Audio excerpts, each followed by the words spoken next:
बिस्मिल्लाहिर्रहमानिर्रहीम। अस्सलाम वालेकुम। आपका दोस्त सलमान हैदर। दुआ है परवरदिगार से कि उसने आपको और आपके अहले खाना को अपनी हिफ्ज़ो अमान में रखा हुआ। सुबह सुबह टॉप स्टोरी एक ही है जी, और वो है ऑडियो लीक्स। इसका पूरा पोस्टमार्टम करना है आपके सामने, इसकी टाइमिंग्स कितनी आम है और इस ऑडियो लीक्स के अंदर जो मौजूद किरदार हैं, जिसमें जस्टिस मज़ाहिर अली अकबर साहब हैं, उन्होंने ऐसा क्या किया 24 घंटों के अंदर, और अगले 24 घंटों के अंदर वो ऐसा क्या करना चाहते थे जिसकी बिना पर उनको मिलाइन करना, उनकी किरदार कशी करना, उनके फैसलों के ऊपर शक व शुबात डालना, उनका एक तरफ टिल्ट साबित करना, यह मौजूदा हुकूमत, उनके करता धरता और उनके प्लानर्स के लिए बहुत ज्यादा जरूरी था। जी हां, इस्तेमाल कब होनी थी, ये ऑडियोज बनी कब थी, और इस सिलसिले में असल हकायक क्या है और टाइमिंग्स कितनी ज्यादा अहम है। पंजाब हुकूमत में एतमाद के हवाले से जो 3 महीने पहले से जो चल रहा था, ये उस वक्त की ऑडियोज को, एक है मौजूदा वक्त की भी, किस तरीके से इस्तेमाल करने की कोशिश की गई।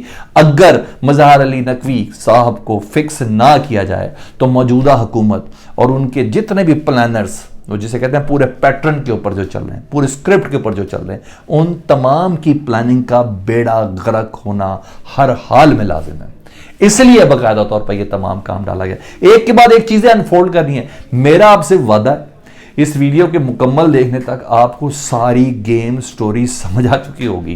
किस तरह राना सनाउल्लाह साहब की कल शाम को प्रेस कॉन्फ्रेंस तैयार थी, किस तरह बार कौंसिल का खत तैयार था, किस तरह ये तमाम चीजें हो, ऐसा क्या किया जस्टिस मज़ाहिर अली अकबर और एक और जज साहब ने, जिसकी बिना पर वो बहुत ज्यादा जरूरी था। चीजें आपके सामने अनफोल्ड कर देता हूं, पूरा पोस्टमार्टम करते जी। थोड़ा ना माजी में चले जाएं अगर, हल्का सा बस, ठीक है जी। पंजाब में एतमाद के वोट के हवाले से आपको पता काफी बहस हुई थी, तहरीक अदम एतमाद पर। ये बात बहुत खींचातानी में चली गई थी। चौधरी शुजात के खत के हवाले से बात हुई थी। सीनियर साफिया तल्लत साहब, उन्होंने उस वक्त भी एक ट्वीट किया था। उन्होंने कहा पंजाब असम्बली से मुतल्लिक परवेज़ इलाही की गुफ्तगू बहुत ज़्यादा ऑडियो रिकॉर्ड हो चुकी हैं और वो जल्द सामने भी आएंगी, लेकिन नहीं आई। उस वक्त चीज़ें नहीं चलाई गई और मखसूस वक्त के लिए रख दिया गया। अच्छा, टाइमिंग्स मैं ज़रा बता दूँ क्यों अहम है। कल सुबह केस था मोहम्मद डोगर साहब का, डीआईजी साहब की पोस्टिंग ट्रांसफर का। डायरेक्ट इलेक्शन कराने का केस नहीं था, वो अब आ गया बीच में। वो मैं आपको बताता हूं किया क्या उन्होंने। कल जस्टिस मज़ाहिर अली अकबर साहब ने चीफ इलेक्शन कमिश्नर को बुलाया, लताड़ा, खूब बेइज्जत किया, उनको उनका आईना दिखाया, पूरी क्लास ली, असल उनकी ड्यूटी बताई। उन्होंने कहा भाई तुम क्यों नहीं इलेक्शन की तारीख दे रहे, तुम्हारे साथ मसला क्या है, ये ट्रांसफर पोस्टिंग्स क्यों कर रहे हो पंजाब के तमाम अजला में। हालांकि केयर टेकिंग सेटअप लाने वाले तुम हो, अब्बा उनके तुम हो, बड़े तुम हो, तुम लाने वाले हो।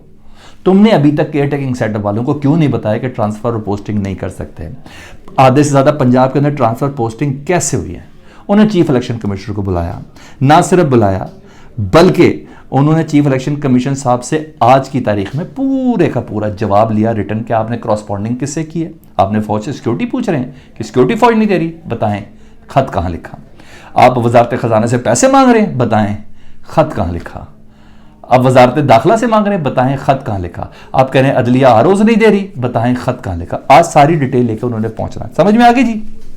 इतना आपको पूरी क्लास ली कि आप तारीख क्यों नहीं दे रहे, तकर्रुर तबादले क्यों करवा रहे हैं, आड़े हाथों लिया। और उनको यह भी समझ में आ गई, इलेक्शन कमिश्नर को सामने रख के, बेचारे, मैं बेचारा कहता हूं इलेक्शन कमिश्नर को सामने रख के जो काम करने का, भाई ये तो सबको ले जाएगा, ये तो हमारी सारी प्लानिंग उड़ा के रख देगा, क्योंकि हमने इलेक्शन तो कराने नहीं है पंजाब में, हमने तो इलेक्शन कराने नहीं है केपीके में, हमने तो ज़िमनी इंतखाब में हिस्सा भी नहीं लेना, पीपल्स पार्टी को मना लिया और अब एमक्यूएम रह गई है मनाने वाली। हमने तो ऐसा कोई काम ही नहीं करना, हमारा दिमाग है अक्टूबर और फिर उसके बाद कहीं जाके पूरे पाकिस्तान में एक साथ इंतखाबात का। मज़ाहिर अली अकबर तो हमको ले उड़ेगा। जनाब मज़ाहिर अली अकबर साहब ने इस तरीके से पेशी की और आज चीफ इलेक्शन कमिश्नर को बुलाना था। अब सुने जी, आज चीफ इलेक्शन कमिश्नर ने आना था, उससे पहले पहले बहुत जरूरी है, रात की जो गेम डली ना, कि पहले सबसे पहले जज साहब को, जो इसको बेसिकली गुलाम मोहम्मद डोगर की ट्रांसफर वाला केस है, मगर अभी केस दूसरा बढ़ गया है। अब इलेक्शन कराने का, अब सीधा चीफ इलेक्शन कमिश्नर से इलेक्शन कराने के हवाले से खत भी लिख दिया गया, वो भी मैं आपको बता देता हूं। पहले जज को मुतनाज़ा करने की कोशिश की गई है मज़ाहिर अली अकबर साहब को, ये तमाम रिकॉर्डिंग चला के जी जुडिशरी को मुतनाज़ा करने की कोशिश की गई है, तख्ते मश्क बनाने की कोशिश की गई है। ऐसे नहीं राना सनाउल्लाह साहब की प्रेस कॉन्फ्रेंस तैयार थी, इतनी फिलबदी प्रेस कॉन्फ्रेंस कैसे होती है, ये सब रिकॉर्डिंग बनाई उन्होंने। अच्छा सुनते जाइए, मतलब इलेक्शन के मामले में सुप्रीम कोर्ट आइन और कानून के मुताबिक कोई फैसला ना कर सके, पसे पूछ, ये दिमाग बेसिकली चल रहा था। ठीक है जी, अभी मैं ऑडियो के दूसरे पराये के ऊपर आता हूं। मजीद मज़ाहिर अली अकबर साहब ने क्या किया आपको पता? आपको पता आइन की रूह से तशरीह हो चुकी है, सुओ मोटो लेने का हक सुप्रीम कोर्ट के चीफ जस्टिस के अलावा नहीं है। और अगर मफाद आमा का मामला हो तो साती जजेस कन्विंस कर सकते हैं खत के जरिए कि मामला मफाद आमा का है, इसलिए चीफ जस्टिस से दरख्वास्त करते हैं कि वो मामले के ऊपर सुओ मोटो ले। कल ही जनाब अली 2 मोतबर जज चीफ सुप्रीम कोर्ट के, जिसमें एक जस्टिस एजाजुल हसन और दूसरे जस्टिस मजहर अली अकबर, इन दोनों ने chief justice of Pakistan Umar Ata Bandial साहब को ख़त लिखा कि जनाब इलेक्शन 90 रोज़ के अंदर नहीं करा रहे मौजूदा गवर्नमेंट या इलेक्शन कमीशन। वो कह रही है फ़ौज सिक्योरिटी नहीं दे रही, वो कह रहे हैं कि वजारत दाखिला सिक्योरिटी नहीं दे रहे, वो कह रहे हैं वजारत ख़जाना पैसे नहीं दे रहे, वो कह रहे हैं आरोज़ नहीं मिल रहे। इस मौके पर ये बहुत बड़ा आइनी बहरान बन सकता है। मफाद आमा का मामला है और 90 दिन के अंदर इलेक्शन अगर ना हुए तो बहुत बड़ा आइनी बहरान होगा। तो इसलिए आप प्लीज़ इस केस को डायरेक्ट टेकअप कर लें, तो कोई बहुत बड़ा ब्रेक थ्रू होने वाला है। ये तो मैं आपको पहले बता दूं इदारों की तरफ से, जब फैसले करने इदारों ने, तो जब ये जजेस ने खत भी लिख दिया हो सुओ मोटो का, जब इन जजेस ने इलेक्शन कमिश्नर से पूरा तफसीली चीज भी मांग ली हो, क्रॉसपॉन्डिंग की, तो जज का इतने आराम से रहना जरूरी तो नहीं है ना सर, नहीं तो इनकी सारी प्लानिंग ही खत्म हो जाएगी। ये एक था एक एस्पेक्ट जिस पर मज़हर अली अकबर साहब को बताना जरूरी है। ये जिस हिसाब से इन्होंने सोशल मीडिया की कंपेन चलाई और उसके बाद जो मेन मीडिया के ऊपर लेके चले ना, मैं आपको ये बता दूं मज़हर अली अकबर साहब का गुनाह ये था, उनको गद्दा किए बगैर, उनको खराब किए बगैर इनका गुजारा नहीं है। अच्छा सुने, दूसरा जी टाइमिंग्स, ये बहुत ज्यादा इंपॉर्टेंट है। इसके अलावा एक दूसरा पहलू है ऑडियो का जी। वो ऑडियो का दूसरा पहलू है उसके कंटेंट का। वो ये है, वकील एक दूसरी कॉलेज ही वकील साहब हैं हामिद जुबैरी साहब, जिससे परवेज़ इलाही साहब बात कर रहे हैं, गुफ्तगू है जी। केस बेसिकली है गुलाम महमूद डोगर साहब का, उसके सिलसिले में डिस्कस कर रहे थे अपने वकील से हामिद जुबैरी साहब से परवेज़ इलाही साहब। इसी केस में चीफ इलेक्शन कमिश्नर को मज़हर अली अकबर साहब ने बुलाया हुआ है आज के दिन। वो तो बाद में चला गया सुप्रीम कोर्ट के आम इंतखाबात और पंजाब और KPK के इंतखाबात की बात, वो तो एक ज़िमनी है केस, वो नहीं है केस, अब हो जाएगा वो प्रॉपर, लेकिन बेसिकली ट्रांसफर पोस्टिंग्स का वाला मामला है, वही जिस पर चीफ इलेक्शन कमिश्नर को बुलाया गया हुआ था। मतलब अदालती पेशरफ्त को या अदालती पेशी को मुतनाज़ा करना, यानी जज साहब को मुतनाज़ा करना उसी केस में एक दिन पहले, इसलिए ये ऑडियो वाला जुबैरी साहब और परवेज़ इलाही साहब की लिखी। हालांकि जुबैरी साहब मैंने कोई ऐसी बात नहीं की, ऐसी बात नहीं, परवेज़ इलाही साहब मैंने कुछ ऐसा गलत नहीं किया, जो सुने किसी को कुछ लग भी नहीं रहा। अच्छा एक तो ये होगा। दूसरा जी, मज़हर अली अकबर साहब से परवेज़ इलाही साहब गुफ्तगू करे, जिसमें मज़हर अली साहब मैं आपसे मिलने आना, शुक्रिया कर रहा हूँ। नहीं मैं आ रहे, मैं राज पहुंच गया, मैं हो गया याद आपको ऐसी बात थी? हाँ जी, ये कब रिकॉर्डिंग हुई? मैंने कहा था टाइमिंग बड़ी अहम है। वही तल्ला साहब का कि 3 महीने पहले से रिकॉर्डिंग हो चुकी थी, टाइमिंग जरा थोड़ा मसला खराब था।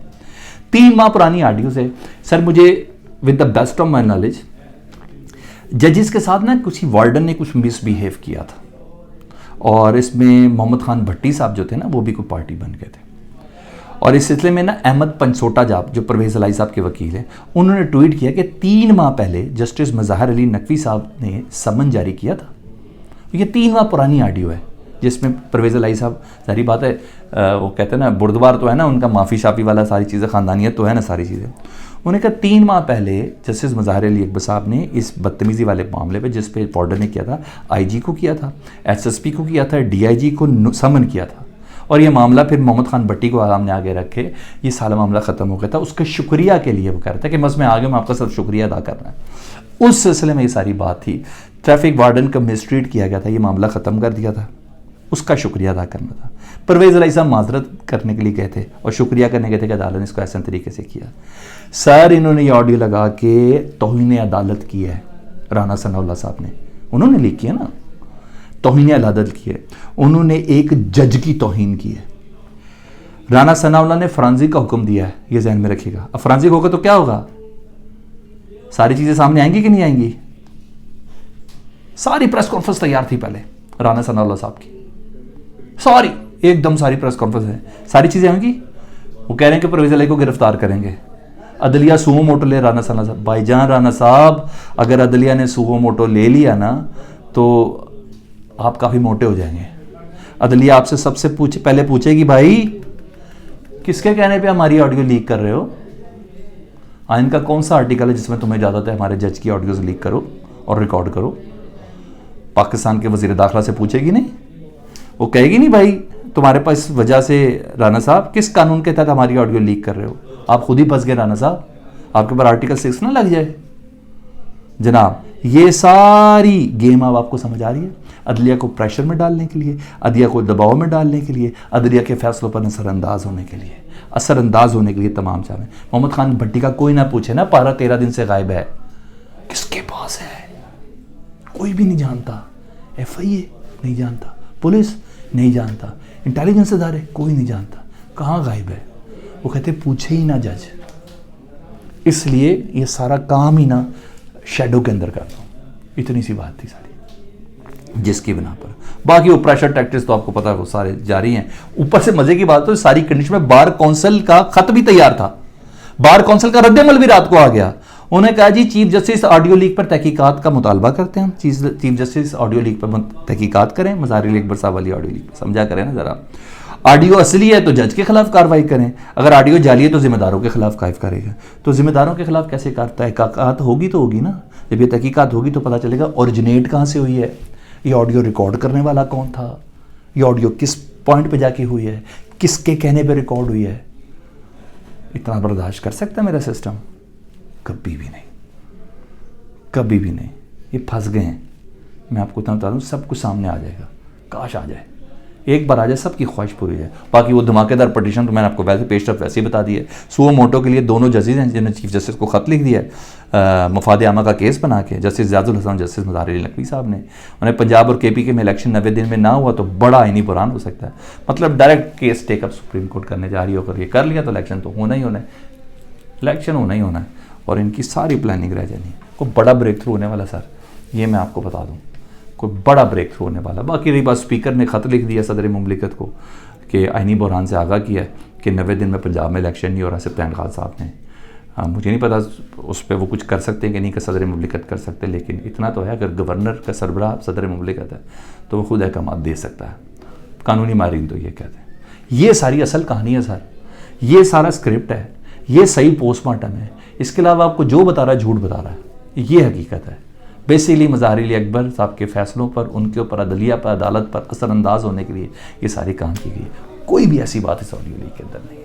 फीडबैक से मुतल्लिक़ दुआ कीजिएगा, अपना बहुत ख्याल रखें। अल्लाहुम्मा सल्ली अला मुहम्मदिन व आले मुहम्मद।